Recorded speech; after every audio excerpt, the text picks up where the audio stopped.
Hello, everyone. Thank you so much for tuning in to my YouTube channel.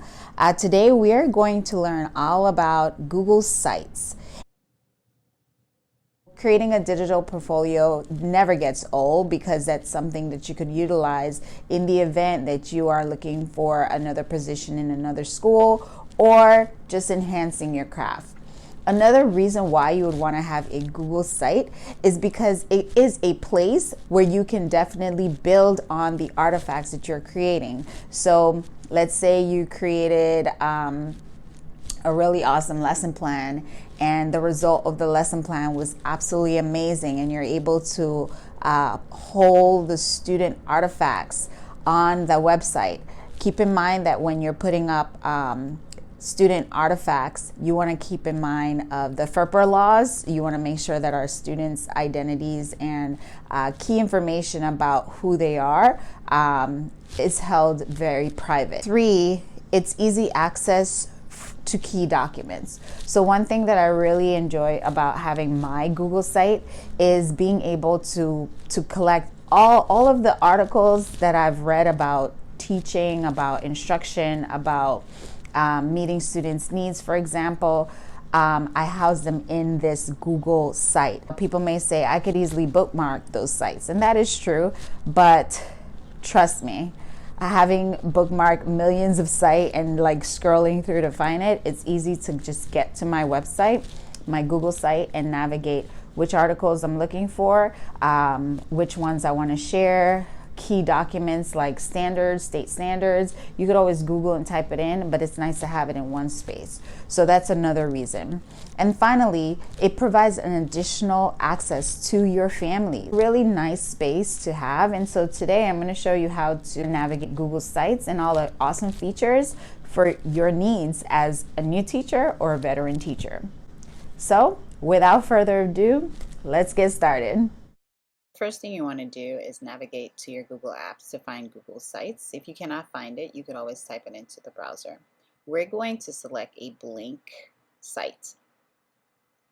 Once you click on that and it opens up, we're going to go ahead and then navigate the controls. So you have undo, redo, preview, link your site, share, and settings, and then additional settings. Some of these will highlight once you start to edit your site. We have controls on the left-hand side as well. And then we're going to go ahead and begin by naming our site.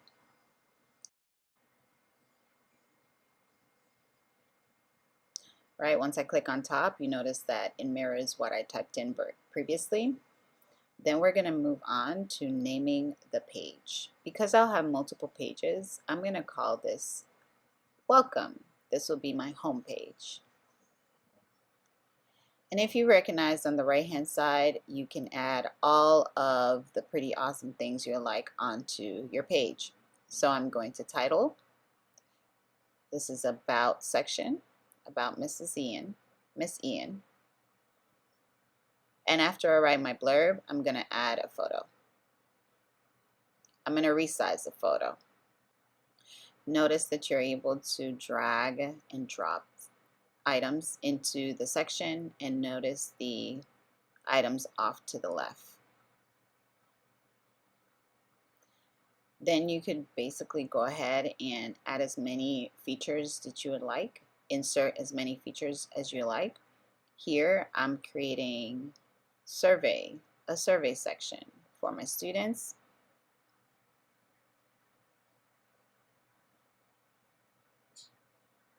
Families, and for my colleagues.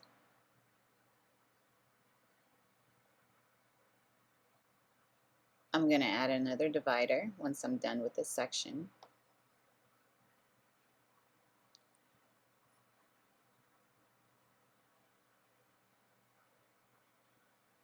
And if you needed more space for more resources, we're going to go ahead and create an additional page or additional pages. We're going to call this new page instruction. And the same like I did previously, I'm going to insert these pre-populated layouts. And differently, I'm going to go ahead and title the layout so that I could eventually create a table of contents, for example. Again, those tools on the left-hand side allows me to jazz up this section really nicely.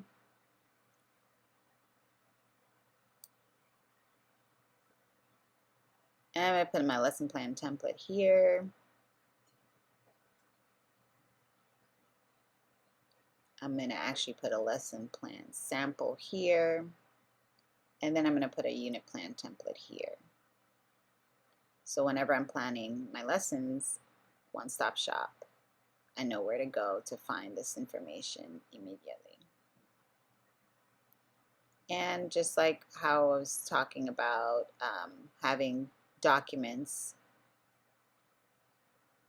in this space that I could refer to, I'm going to put my 7th grade curriculum, and I'm going to put the state standards, a link to that. All right, I'm going to add a title, a heading, so that I can then show you all how to navigate the table of contents. After you type the title, you want to highlight it and make sure that you select whether it's a heading, title, or subheading.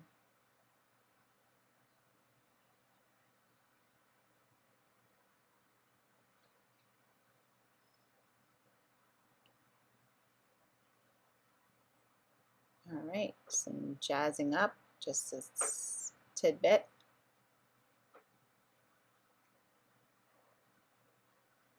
And let's go ahead and duplicate.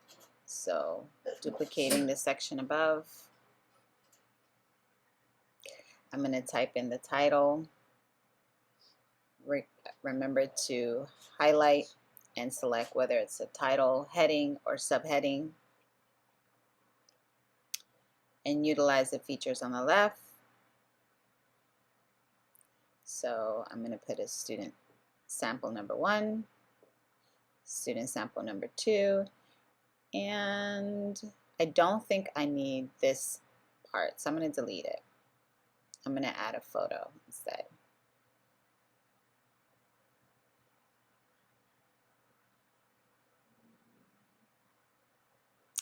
And let's see.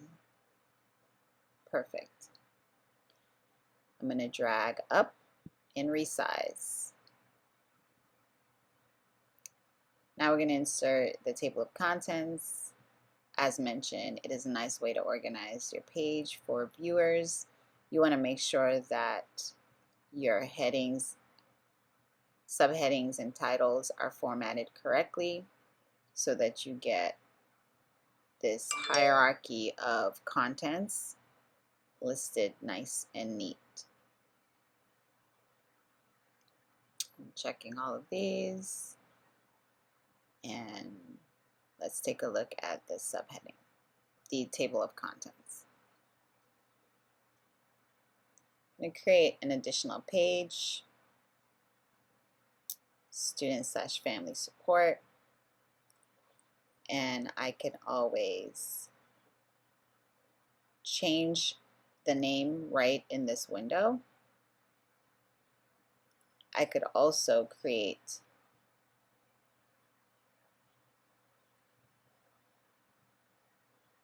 additional pages as needed.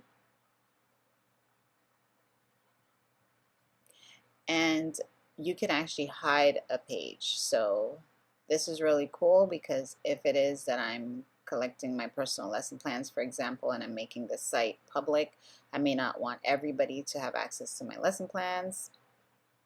So you could always hide this particular page. And I think this is an awesome feature. So I'm just going to go ahead and label these placeholders and then insert. So I have my lesson plan form, which I could show you all about in another video. And then I have the actual sample lesson. And so This will be a running document, so we're going to have at least 5 lessons posted within this document. Easily accessible if I'm sharing this with people that I mentor.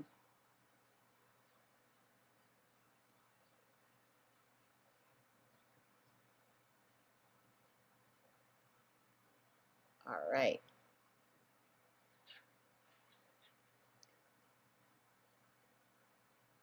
Notice that it says student/family resources on the very top. And then it has student family support. So you want to make sure that you're also changing the banner. So here I'm inputting my virtual office space. I'll also show you how to do that. And you could link items from one page to another, as I'm doing here.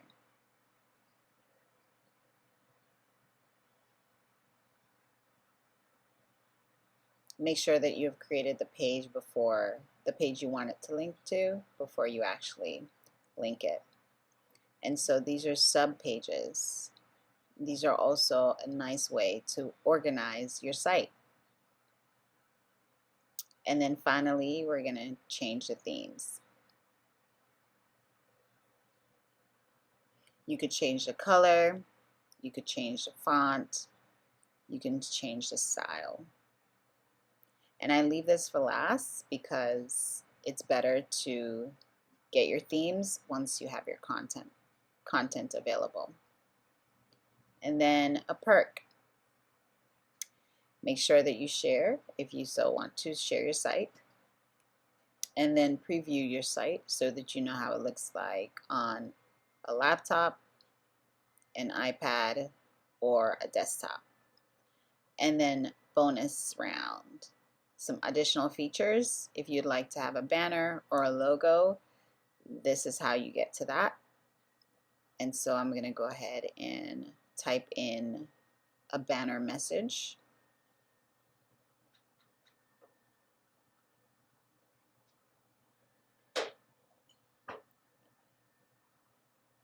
Visiting.